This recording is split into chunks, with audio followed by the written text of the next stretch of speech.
Welcome to the Bracket Report, brought to you by Delphi Bracketology. I'm your host, Brian Tonsoni, and joining me today is senior editor Caden Gasser and fellow sponsor Dave Gilbert. This is episode 5 of season 4. We're going to talk about all things brackets today. We ask that you follow our work at delphibracketology.com and also follow us on Twitter at Delphi Brackets to keep up to date with all of the information that we like to share with you, our fans. But let's get right to the brackets. We're going to go through our top 4 seed lines today. This Saturday, the NCAA committee will reveal its top 4 seed lines. I believe that's at 12 or 12:30. And they do that to kind of give a little bit of a preview of what they're looking at, what criteria matters for them. They usually are meeting right now, so the games that have been Monday night and Sunday probably will be in. Any games that happen this week will probably not be included in their decision-making. But it's a good measuring tool for all of us bracketology people because we get to see a little bit of the insight of that NCAA committee. So let's start, and we'll talk here today about our seeds. Number 1 seeds, Purdue, UConn, Houston, and Arizona.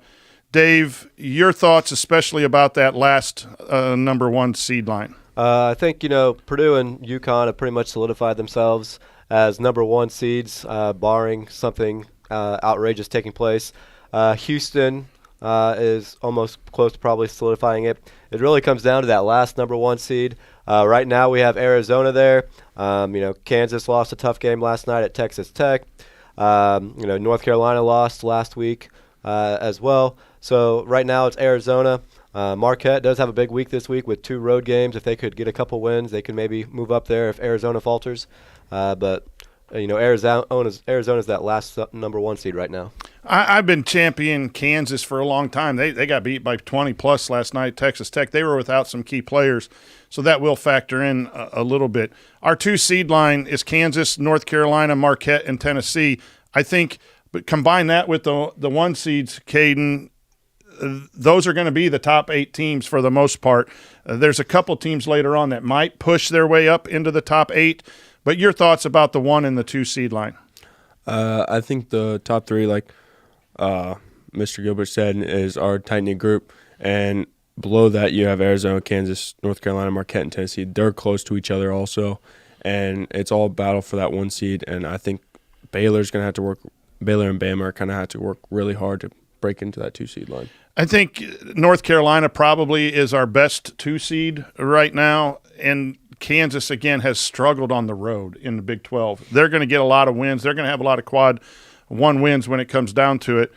And Kansas can right the ship after last night very easily with some wins.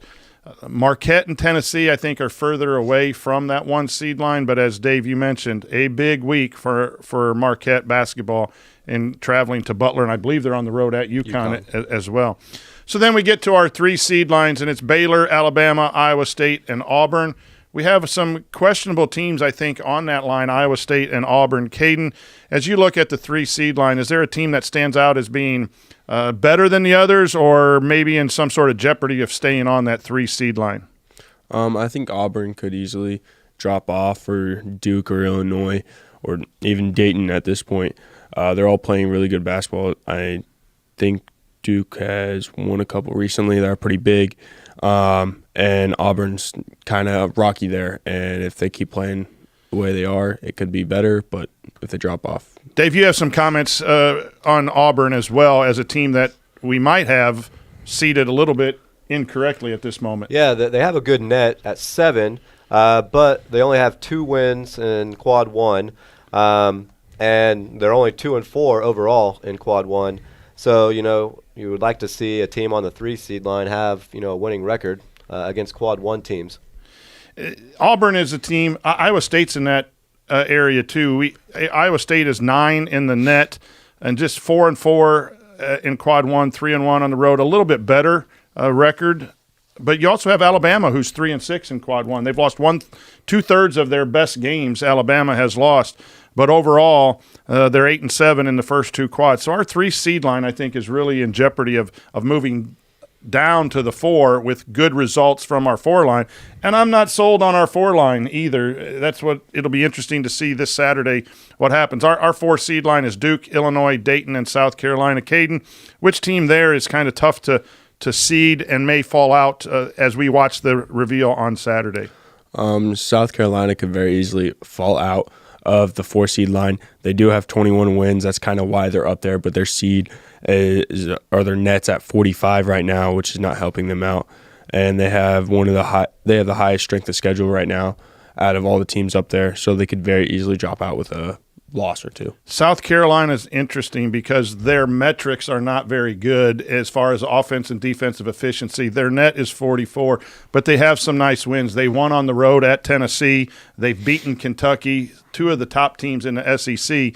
And we saw last year, Indiana got in with the 30, and Virginia in the mid-20s got into the top 4 seeds. So teams with higher nets might be able to with really good wins. I think South Carolina is there for us now, but could likely drop. And I've also seen some conversation, Dave, about Illinois and Dayton. Your thoughts a little bit about how tough it is here for these teams on the 4 seed line? Yeah, with Dayton especially, they don't play in a Power 5 conference, so they don't have quite the opportunities to stack up those quad 1 wins.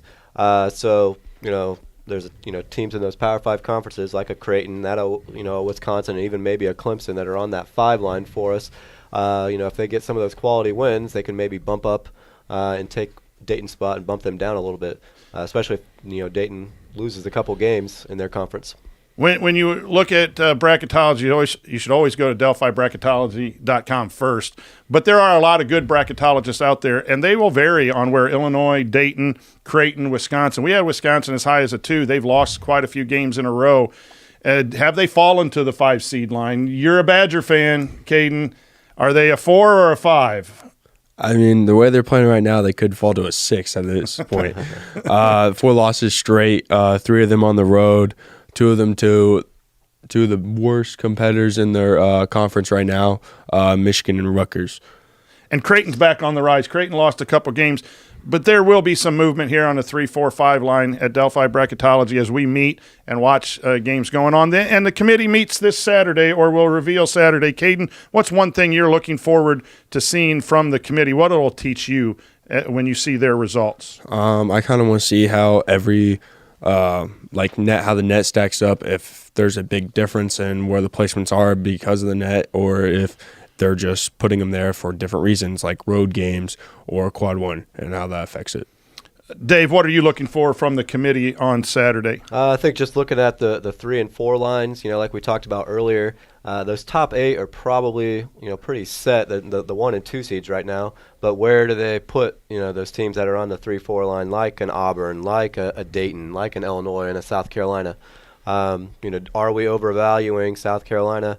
That net at 45, will that allow them to be in a top 4 seed, or does that hold them down and keep them out of that top 16? I think that's probably the number one result that we're looking for Saturday is where is Wisconsin, where is South Carolina with regards to the net and quality wins.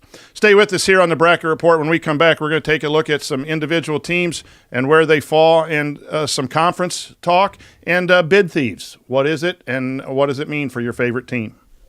Shot at the buzzer. She got it! Oh my goodness, what a shot!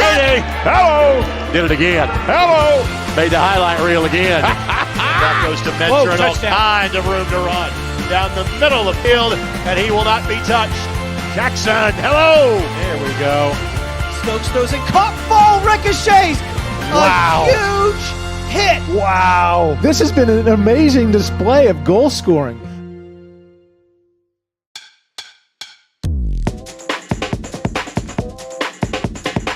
Welcome back to the Bracket Report. I'm Brian Tonsoni here with Dave Gilbert and Caden Gasser, and we just got done looking at our top 4 seeds, but there are some teams that we really have difficulty with when we try to seed them. They either have some bad losses, a bad non-conference, really good net. We talked a little bit about that in our top 4 seed discussion, but some teams that we're really looking at, Florida Atlantic, Michigan State, Kentucky, Northwestern, all have varying degrees of decency and then maybe some bad parts of their resume. Dave, we'll start with you. Which team do you want to share with our viewers that is kind of difficult to seed? Yeah, I'm taking a look at Northwestern. They have really quality wins over Purdue and Illinois and Dayton and Michigan State, all at home. Their net is decent at 56. However, they had a pretty bad non-conference strength of schedule. They didn't schedule too difficult. It's at 324, and they do have that one home loss that looks really bad, a quad 4 loss with Chicago State.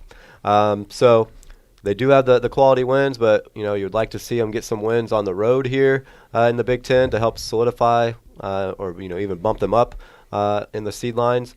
But they have those big. I mean, the win with Purdue is really big, and same with Illinois. I think Northwestern's safely in for now, barring bad losses, but they really want to work up that seed line. Caden, of those teams, what do you like or dislike about their resume?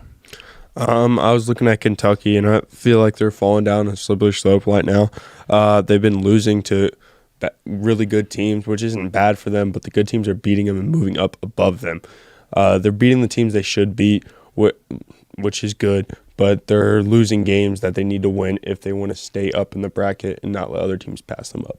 The two other teams, FAU really quick has a quad 3 and a quad 4 loss, and then the question that I have for us at Delphi Bracketology, are we just in love with them because they were in a Final Four last year? Last year they got a 9 seed and had a much better run. They've played tougher schedule, yes, but they've lost to some really difficult or bad teams. So where do they fall? We have them as a 6 right now. I believe they probably are more of a 7 if I had to really argue them. And then Michigan State is just really, really difficult to seed because they're 15-9.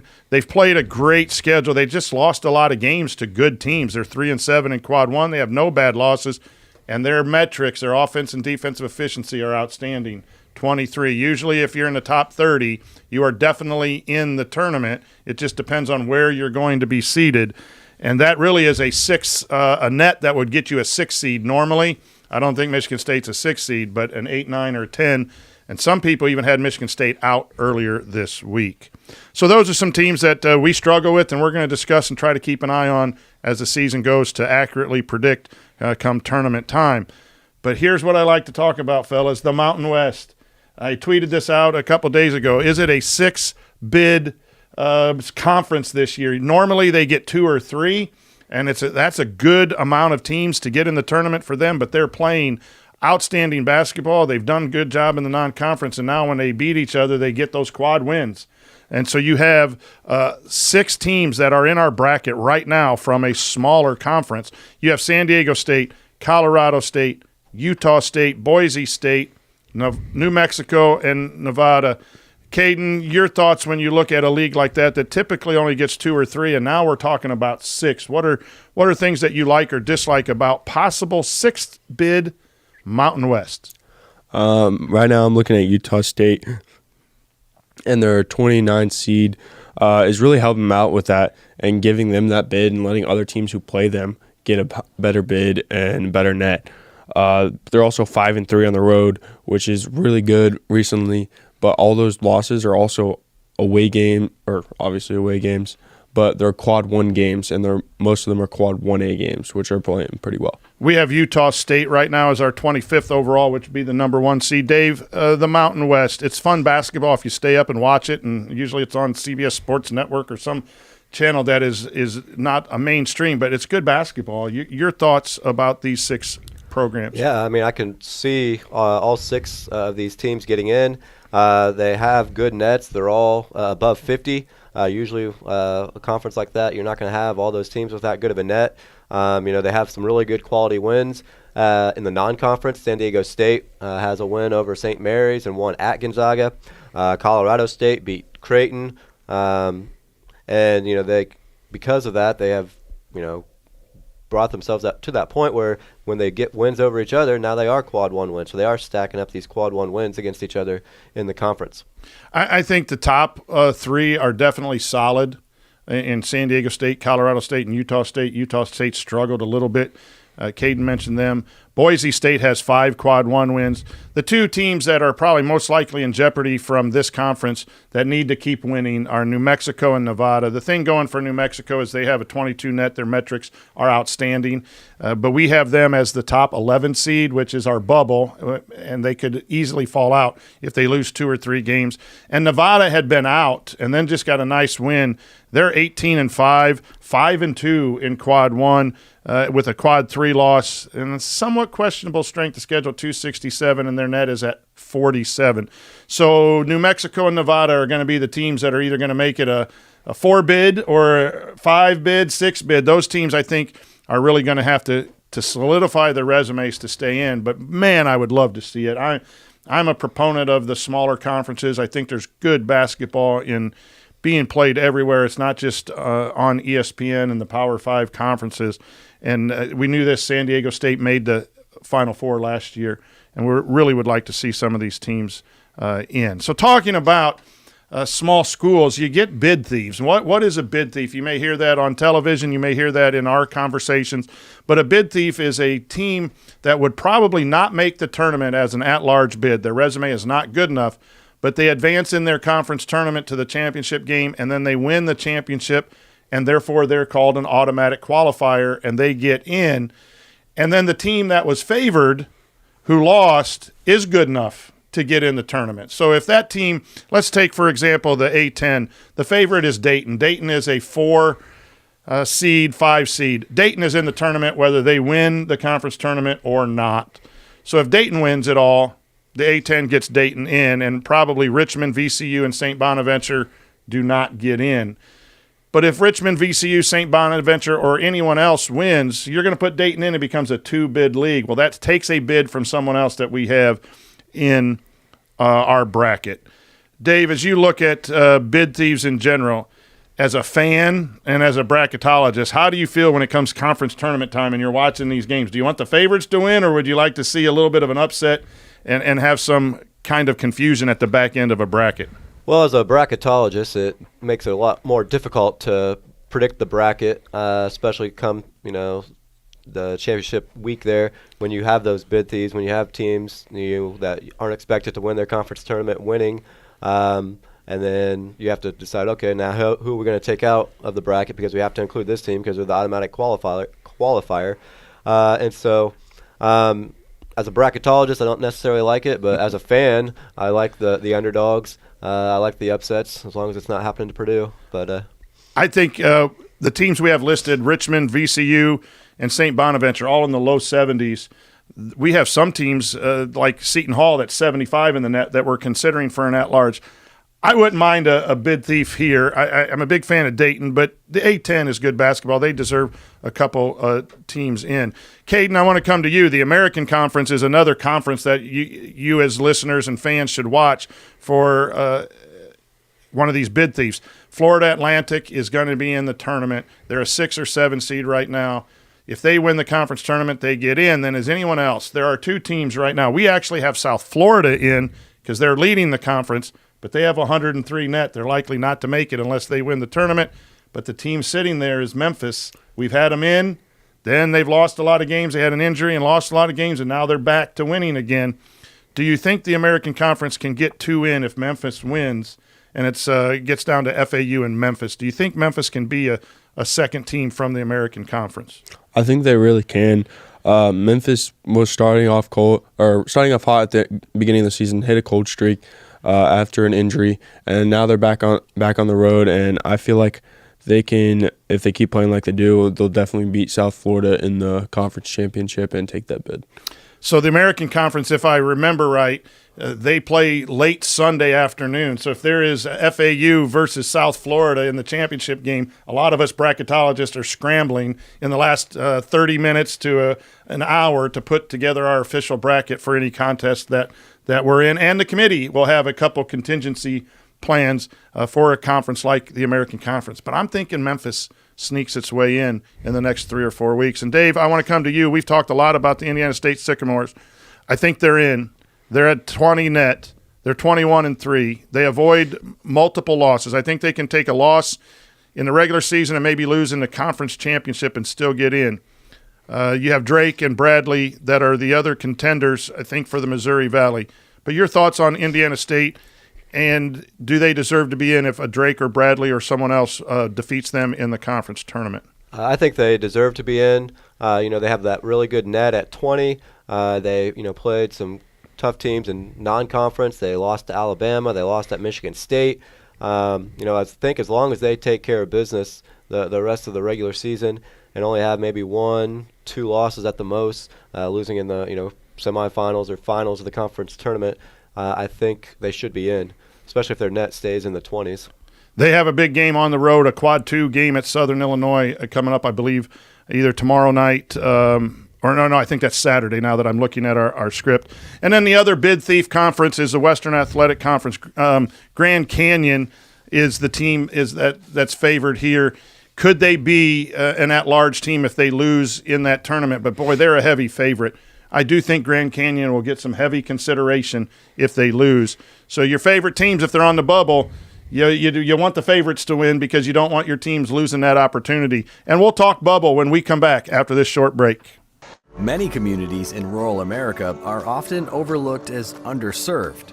These communities are being left behind due to lack of internet and access to state-of-the-art technology.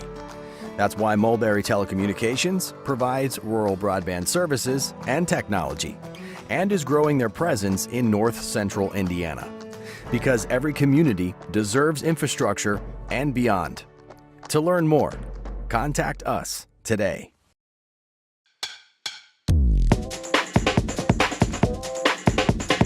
You're watching the Bracket Report brought to you by Delphi Bracketology. I'm Brian Tonsoni.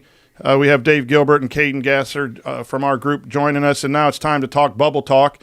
You talk the top seeds, you talk the bubble. Who are the last 4 teams in? Who are the first 4 teams out? That's going to change a lot in the next few weeks before Selection Sunday. But our last 4 in after this morning's meeting was Gonzaga, Washington State, Nebraska, and Nevada. Caden, I'm going to come to you. You told us to keep an eye on Gonzaga. You predicted it last week in the games to watch, I believe. Gonzaga goes into Kentucky on the road and gets their first quad 1 win. Is it enough for them to get in our bracket? Well, it was. We put them in. But should they be in? Your thoughts on Gonzaga? My thoughts on Gonzaga is that they needed this win to be even considered in the bracket. If they didn't win their game against Kentucky, they definitely wouldn't have been in this bracket.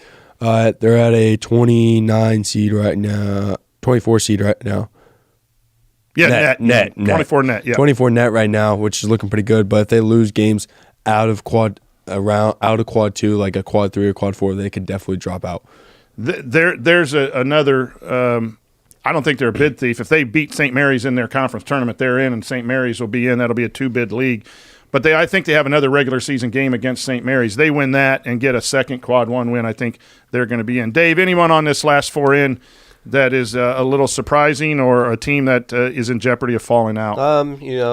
Take a look at Nebraska. They have nice wins over Purdue and Wisconsin at home. They don't have a very good non-conference strength of schedule. They're at 328.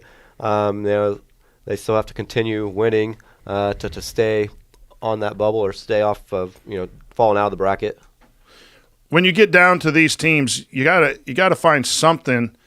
And right now they're not winning on the road. You got to go win on the road. So Nebraska to pick up a one or 2 more road wins would be very beneficial for them. We had them as high as a 9 seed at some point. And what happens is when other teams start winning, those teams move up the bracket, and Nebraska's wins, the last couple wins, haven't been that great to move the needle. So they kind of fell simply because other teams got better around them. And then we go back to those bid thieves. We have a couple of teams that are at the top of their conference, which the data we pull puts them as an automatic qualifier. So there are really 2 less bids, at-large bids available at the back end this week, which kind of moves Nebraska down. So our first 4 out, Seton Hall, Wake Forest, Cincinnati, and Ole Miss. You got some other Big East teams with Providence with some injury issues. Villanova has started to win a little bit. They're 2 or 3 games above 500. Xavier is in the same boat. Caden, anybody that you did a good job with the Gonzaga call, anyone there that you're watching that we all should look out for possibly moving into the bracket in future weeks? Moving in, I'd kind of look at Ole Miss. They're 13-0 in their non-conference games, and they're 12-3, 13-1 in their conference games. They're looking pretty good. They're at the 59 net, which is not going to help them getting in. I'm also scared that 76 Seton Hall could be put in an advantage that they could be in, but we wouldn't be able to with that net. It could be hard to put them in. Yeah, Ole Miss has been tough for us to to look at all year, but I think they definitely have a chance. Their non-conference strength of schedule is a weakness, too, when you come to the last 4 teams in. Dave, these 4 teams out or anyone below them, is there someone that we should watch out for? I would say, Cincinnati with their net at 35, typically a net that, that's good, will get in the tournament. They have plenty of opportunities, playing in the Big 12. They will have chances to, stack up some more Quad 1 and Quad 2 quality wins. So they might be able to move up and move into our bracket. Wake Forest has a good net at 39. They just don't have any Quad 1 wins. They lost an opportunity last night when they lost at Duke. But if you look at those nets in the 30s, you like to think that with a couple wins, they have a chance to get in the bracket. Those are teams to watch. Teams with the high nets that need a win or two, if they get them down the stretch, could be in discussion for a bid come that tournament time. For me, I'm going to point back to Memphis. Keep an eye on them. They have the wins. They're 18-6 overall. They're 3-2 in Quad 1, 2-2, and they have losses in each of the Quad 3s and 4s. If they can run the table a little bit, I think it's going to be difficult to keep Memphis out, but they're not even in our top 4, our first 4 out. So that brings us to one of our favorite segments is what games to watch. We have a long list of them. Each panel member here has picked 2. Caden, what games are you watching and suggest that our followers watch this week? I'm looking at 8 seed Texas and A&M. Even though many bracketologists have them a little higher than 8, we have them at an 8. And then you're at 3 seed Alabama Saturday at 12 o'clock on ESPN. That should be a good game. 2 good teams playing at high seeds, and that should be a great one. Then you have Kentucky at Auburn Saturday at 6 o'clock on ESPN. Hopefully Auburn can get a Quad 1 win and kind of prove that they should be up where they are right now. So Caden, you've looked at 2 teams we have difficulty seeding in Texas A&M and even Alabama in that game. But Texas A&M, anywhere from 7 to 9, was a point of our major discussion this morning in our meetings. And then Auburn, too. We talk about are they a 3 or a 4? And, Dave, you brought that up that maybe we have them misseeded. A win at home against Kentucky would really help their resume. Dave, who should we watch this week? I've taken a look at another SEC game with South Carolina at Auburn on Wednesday night. South Carolina is on top of the SEC right now. Are they for real, though? They have a chance here. Their net's not very good at 45. They get a chance for a quality road win at Auburn, who's a 7 in the net. And then I'll take a look at the Big East as well with Marquette at UConn on Saturday afternoon. This is a tough week for Marquette. They play at Butler tonight, and then they also have to travel to UConn. If they win both of these games, that's going to be a big boost to their resume, and they could be challenging for that last number 1 seed. But this is a big week for them. I will be at the Marquette-Butler game and looking forward to covering a Butler game for the first time for Delphi Bracketology. For me, that is a huge game. That is tonight at 6:30 on FS1. For me, Texas at Houston Saturday. Houston's a 1 seed. Texas is in the 8-9 seed range. A win on the road for them would go places for their resume. And then I'm going back to the Sycamores. Indiana State at Southern Illinois, 7 o'clock, ESPN Plus. You got to pay for that extra streaming there. But go watch the Sycamores. They play good basketball. They win that one, and I almost want to say they're lock for the tournament. But that's going to do it for our 5th episode. But I want to give a thanks out to Greg Rakestraw and ISC for connecting us with the Horizon League. We now have media credentials for the semifinals and the finals in the conference down in Indianapolis. And we also are arranging some tickets for our members to maybe go and watch college basketball in the great state of Indiana. So thanks, Greg, for that opportunity and that connection. We appreciate all that you do for us. Please get in contact with us, DelphiBracketology.com for seed list articles and more, and then Twitter at Delphi Brackets. Let us know what you want to know, and we'll try to get back to you with everything. So for Dave Gilbert, Caden Gassert, I'm Brian Tonsoni. We thank you for watching.